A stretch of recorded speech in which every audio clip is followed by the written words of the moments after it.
Scrappin with Sheri and page 87 in the sketchbook. Now I'm going to do something today I don't do very frequently, and that is to create a page for an upcoming event when I don't have any pictures yet. Now I do that personally, but I don't do it on camera a lot because I don't want you to be confused when you don't see picture arrangement. But I'm also doing this as a cheater page. When I looked at this sketch, what I see are lots of layers here. They've used the wavy cutter and they've made lots and lots of little layers here and there and everywhere to mimic the snow. Well, I found this paper from Life at the Lake. That's what it looks like on the back side. But I wanted to use this water side because it kind of mimics that look. And I'm just going to do the basics of this layout, mainly adding another piece of paper along the top. I am going to add a border along the bottom. So the upcoming trip will be happening probably about the time that you see this video. And hubby and I are going to Niagara Falls in September. So I've never been. I don't know what the pictures are going to look like. But I pulled some watery looking things. And I felt like this would be a good bottom border to add along that. Kind of take the place of these borders here. I didn't like the fact that these trees kind of mingled into the background too much. They seem to get kind of lost. So I am going to use this piece of green. Yes, that's a pretty bright green, but it gives me some color variations. And I'm going to wave that to go behind this little border. And I'm going to be using my decorative cutter, my decorative trimmer to do that. And I'm just going to make a soft wave behind it using this swell right here, rather than the real wavy border. So to do that, I'm just gonna, this is a thin piece of paper too, so let me tell you this. When I put my paper in, I'm putting this down and I punch to start with. I don't start on the bottom edge of that trimmer because a lot of times it'll jag up this thin paper. If I start up just a little bit, that helps me to get the cut without getting a jag on the edge. So I pull my trimmer blade in just a little, pop it down, and then go top to bottom. Let's see if this is going to be wide enough, because I really just want a little green showing behind. Just enough to kind of set those trees off a little bit. And I'm going to do one more of those. And then we're going to set this to the side for just a minute, but we are going to use it again. Now let me go ahead and get those borders put down. I think that'll make things easier down the road. And to do that, I'm just going to go ahead and add my tape here.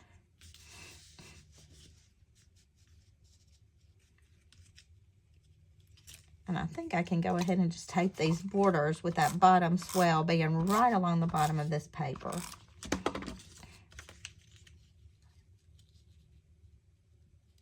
Are you the kind of person that makes pages in advance, or do you wait until you have the pictures in hand and choose the perfect colors and all of that? I used to say, there's no way I can make pages in advance. I never know what papers I'm going to use. But I do a lot of making pages in advance now, mainly because there's so many sketches that come out that I want to give a shot, or new paper packs that come out that I want to give a try. And so I'll go ahead and make pages. And I'll tell you, I was scrapbooking yesterday, and I've been sick a lot lately. So I was just trying to get some pages done and get some projects finished. And I pulled out pre-made pages, and y'all, I made every single one of them work. I wiped out my stash of pre-made pages. And I was really pleased that I had done those in advance, so that when my creativity was not at its best, I could still be scrapbooking and get something accomplished. So we'll see how this one goes. You know, if it doesn't go well, I'll give it away as a door prize or share it with a friend who needs a page that looks like this. All right, so that gave us a swell along the bottom. Kind of gave us some detail here. And the only other thing I want to add is an extra swell along the top. And they don't tell us how big this section is. We know that this area is 12 by 5, and then there's some more here. But I'm going to use another sheet of this green because I had one whole sheet left. And I'm debating the direction I want to go, but I think I'm going to keep it going this way. I think. Oh, those are some of the toughest decisions. Maybe I'll go up and down with that. But I'm going to cut this with the swell blade right through the middle. And then I'll have a 6-inch piece to use on the tops of both sides. Now, this trimmer does have the little arm. Now, all of our trimmers have that arm, which is great. And if I'm going to keep this going up and down, I need to cut it this direction. So I'm going to line this up on the 6-inch right there on my little arm.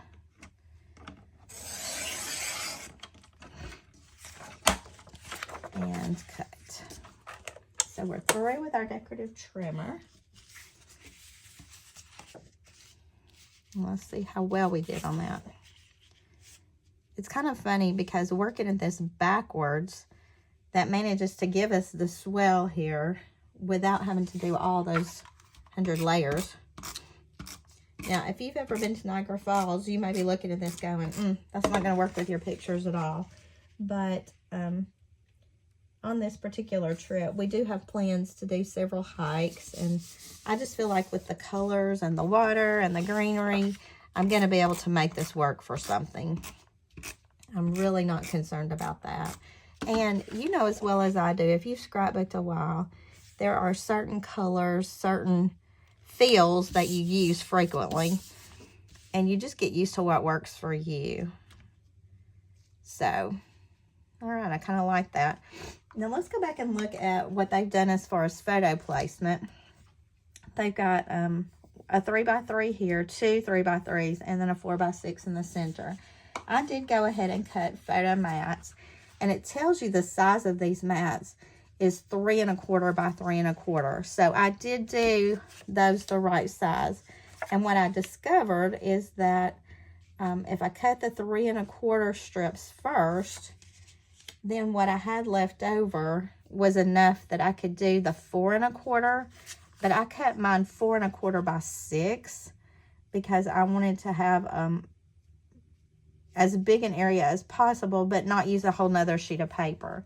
So I was able to use one sheet of navy, and I decided to pair the navy with this and cut all of these mats. Now, obviously, my area doesn't come down low enough that my mats are all on that space up top, but I'm okay with that. And I think what I'm going to do is take this one. Let's see, I think I'm going to make the top edges of these match up. And then maybe the bottom edges of these match up to make it look a little different. And that gives me room for embellishment or journaling here. And I can always go back and add some more navy to get some more pictures on there if I choose. And the only other thing that they've added is a title block here. I'm not going to do any of that extra embellishing yet because I feel like this may be a good spot for that title block. I have a feeling I'm going to need more space for pictures. And look, using a 4x6, that still gives me room to add another 4x6. Now, something that I do pretty frequently when I do these pre-made pages is I go ahead and tape these mats down using repositionable tape.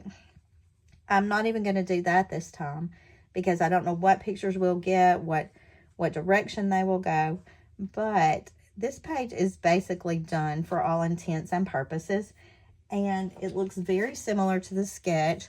We just used a cheater background page, created a swell here with a border, a swell there to give us that look of the swells.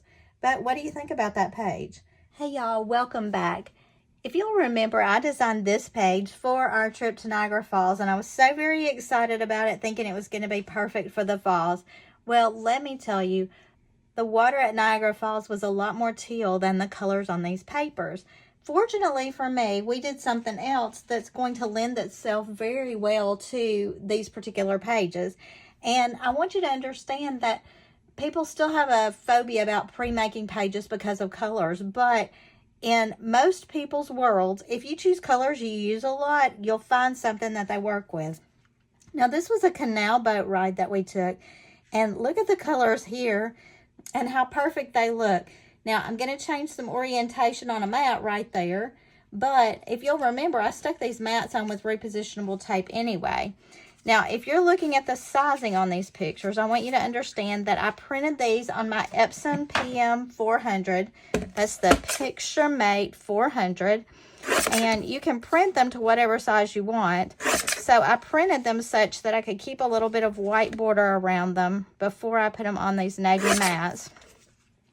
And I wanted to show you that because you can get whatever size you want. These mats were sized as a 3x3. So I was able to go back and make my photos 2 3/4 squares. Leave a little bit of white. Actually, those mats I think are 3 1/4 maybe. 3 1/4 by 3 1/4. But I was able to leave some white matting on that too. So these pictures are really going to pop. Now, I've got all that trimming done. So let me just kind of lay out where I'm headed with this. And then we'll move around and take a little bit off that mat, do a little bit of work. This is the name of it, Monticello 3, Historic Horse-Drawn Canal Boat Rides. This was our guide on the ride. He was fabulous.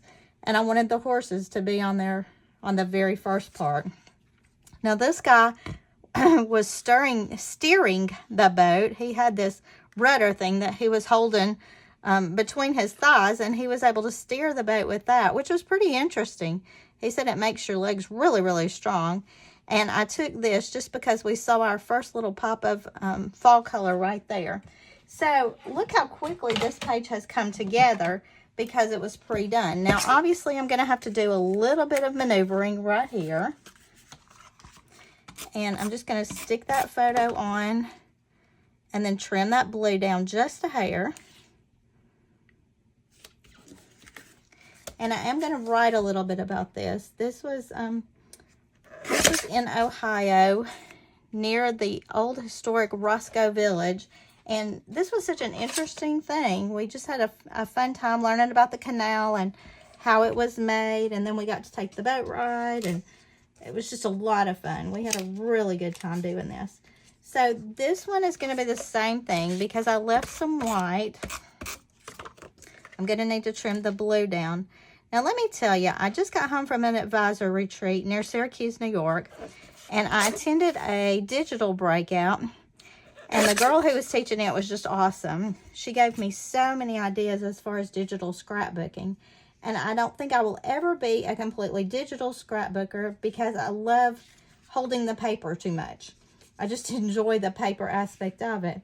But one thing she did say was she priced out what it cost you to do pictures on the Epson Picture Mate using the ink and paper she recommended. Now, I don't remember the names, but she priced it out at about 29 cents a print.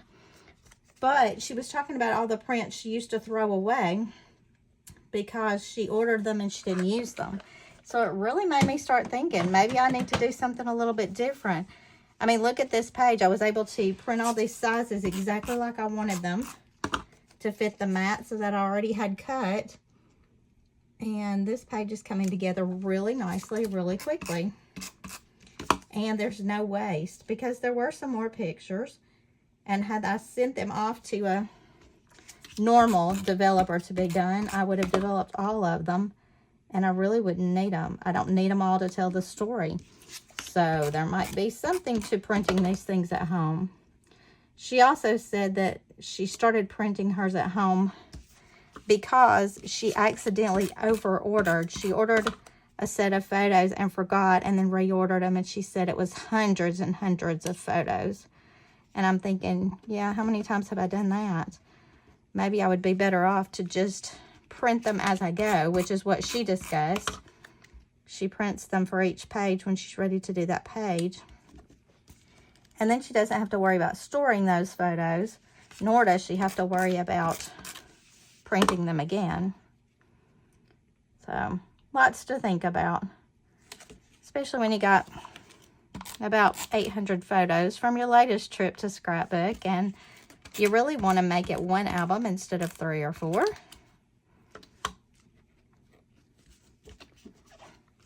All right, so I love these pages.